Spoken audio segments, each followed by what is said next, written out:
हिंदुस्तान में लोकतंत्र का गला घोटा गया।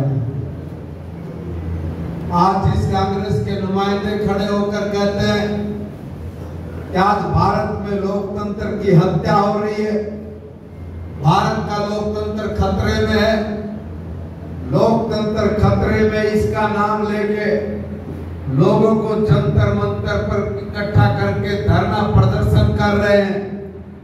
उन लोगों को ये सोचना बताने का भी दिन है कि आज के दिन बिना किसी वजह के इस देश में इमरजेंसी लागू करके भारत का गला घोटकर हिंदुस्तान की लोकतंत्र की हत्या की थी। देश में कोई पत्रकार छोड़ा नहीं, कोई राजनेता छोड़ा नहीं, कोई सामाजिक कार्यकर्ता छोड़ा नहीं, जिनको इन लोगों ने लठों से ना पीटा हो, घसीट कर जीप में डाल के उसको जेल के अंदर ना ठोका हो, कोई अपील, कोई दलील किसी की सुनी नहीं गई।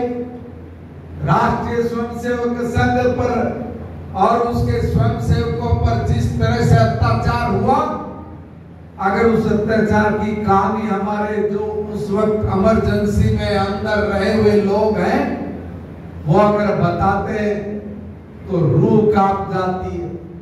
जलादों जैसा व्यवहार करने वाले ये कांग्रेस के लोग आज हम लोगों को बता रहे हैं कि देश में लोकतंत्र खतरे में है या देश का लोकतंत्र आज परिपक्व हुआ है। दुनिया में भारत एक ऐसा लोकतांत्रिक देश जिसकी पूरी दुनिया में आज एक मिसाल है कि अगर लोकतंत्र हो तो वह हिंदुस्तान जैसा हो, और लोकतंत्र में राज करके इस देश के लोगों के लिए अगर किसी में कुछ कर गुजरने की, अगर किसी दल में या किसी नेता में कुव्वत है तो वो भारतीय जनता पार्टी के नरेंद्र मोदी में है। ये सारी दुनिया बोल रही है। और उसी दुनिया में कुछ ऐसे लोग हैं जो सत्ता से बाहर नहीं रह सकते। सत्ता से ये लोग हार गए थे। इलाहाबाद हाई कोर्ट ने एक आदेश जारी कर दिया। उसका एक फैसला आया। फैसला ये आया था कि श्रीमती इंदिरा गांधी वो गलत तरीके से चुनाव जीती है, इसलिए वो हार रही है, उसको सत्ता छोड़नी पड़ेगी। सत्ता नहीं छोड़ेंगे, इस देश में इमरजेंसी लगा देंगे, इस देश का गला घोट देंगे। और उसी पीढ़ी के लोग, उसी खानदान के लोग आज ये कह रहे हैं सत्ता से बाहर रहकर कि इस देश का लोकतंत्र खतरे में, इस देश का संविधान बदलने की आज वो झूठ बोलकर लोगों को बरगलाकर भारत में जो एक जहर घोलने का काम कर रहे हैं, उस जहर को भूलने नहीं देंगे, उस जहर को आगे फैलने नहीं देंगे। और इस तरह की अफवाह फैलाकर इस देश के भाईचारे को तोड़ने का काम करने वालों को अभी भी जनता ने मुंह पर चपत लगाई है, और आने वाले चुनाव में भी ये जनता उनके मुंह पर चपत लगाकर भारत के लोकतंत्र को और ज्यादा मजबूत करेगी। इसी आशा और विश्वास के साथ आप सब लोगों के लिए ये बहुत जरूरी है कि हमारे देश में 25 जून 1975 को क्या हुआ था और कैसे हमारे जनसंघ के लोगों ने, भारतीय जनता पार्टी के लोगों ने, भारतीय जनसंघ के लोगों ने और राष्ट्रीय स्वयंसेवक संघ के अलावा अनेकों दलों के लोगों ने कितने कष्ट और कितनी पीड़ाएं झेलकर 19 महीने तक अपने परिवारों से दूर रहकर जिस आतंक के साए में ये देश था, उससे बड़े मुश्किल से बाहर निकलने का अवसर मिला। दोबारा फिर से इसी प्रकार का एक चक्रव्यूह इस देश में फिर से रचा जा रहा है।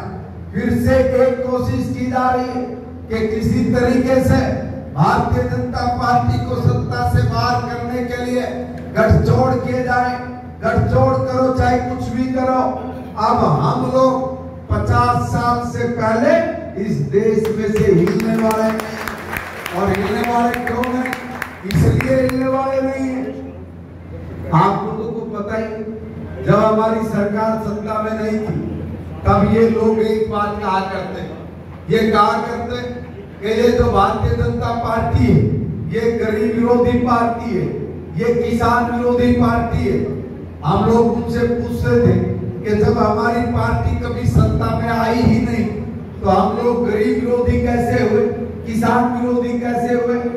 तब हम लोगों को पता लगा कि इस देश में कांग्रेस के अंदर जो थिंक टैंकर थे, जो कांग्रेस को चलाने वाले लोग थे, उन लोगों ने कांग्रेस के नेताओं से कहा कि देखो हमने भारतीय जनता पार्टी का विचार पढ़ा है, अगर उनका विचार लोगों की खोपड़ी में बैठ गया, लोगों तक चला गया, फिर आप लोगों के सामने समस्या हो जाएगी, इसलिए पहले ही कोई प्रचार प्रसार करो। और उन्होंने कहा कि अगर भारतीय जनता पार्टी को कोई वर्ग सत्ता में लेके आ सकता है, या तो वो किसान है या वो गरीब वर्ग है, और इसलिए इन दोनों के खिलाफ भारतीय जनता पार्टी के बारे में उलट पुलट बोलना शुरू करो। अगर उलट पुलट बोलकर इस देश में नैरेटिव सेट नहीं किया तो गलती से बीजेपी अगर एक बार सत्ता में आ गई तो 50 साल तक ये लोग सत्ता से बाहर नहीं जाएंगे का काम करते हैं। हम सभी लोगों ने सुना है कि जब भी ये युवराज बाहर जाता है जाकर बोलता है कि हिंदुस्तान के अंदर जो ये हिंदू है यह आतंकवादियों से भी ज्यादा खतरनाक है, हम लोग आतंकवादियों से भी ज्यादा खतरनाक है। ये कहने का पाप अगर किसी ने किया तो ये कांग्रेस के मुखिया ने किया है, ये कांग्रेस के युवराज ने किया। भारत अगर असुरक्षित है, भारत के मुसलमान असुरक्षित है, अरे हिंदुस्तान में दुनिया में सबसे ज्यादा मुसलमान अगर कहीं रहता है तो वो हिंदुस्तान में रहता है। हिंदुस्तान के मुसलमान से पूछा है क्या कि तू सुरक्षित है असुरक्षित है? बाहर दुनिया भर के देशों में जाकर असुरक्षितता की बात करने वाले लोग आज हिंदुस्तान के लोकतंत्र को कमजोर करके भारत को बर्बाद करने की मंशा के साथ आज हम लोगों के सामने चुनौती के रूप में खड़े हैं। और हम लोग इन चुनौतियों का डट कर मुकाबला करने के लिए भी तैयार हैं। भाइयों, इतने बदमाश लोग, अभी मुझे प्रमोद जी ने बताया कि एक बात आप भूल ही गए, गरीब के हम दुश्मन नहीं, गरीब के तो वो दुश्मन सारी जिंदगी गरीब के नाम पर नीतियां बनाकर उसके पैसे को अटका कर भारत के अंदर उसको कंगाल करके वोट बैंक की राजनीति करने वाले लोग आज भी अपनी हरकतों से बाज नहीं आ रहे। और हरकतों से बाज ना आके आज हरियाणा में भी जिस गरीब को भारतीय जनता पार्टी की सरकार ने नौकरी दी है उस नौकरी के खिलाफ यही कांग्रेस के लोग जाकर खड़े हो गए। ये कह रहे हैं कि भारतीय जनता पार्टी वालों ने ये गरीब आदमी को नौकरी कैसे दे दी?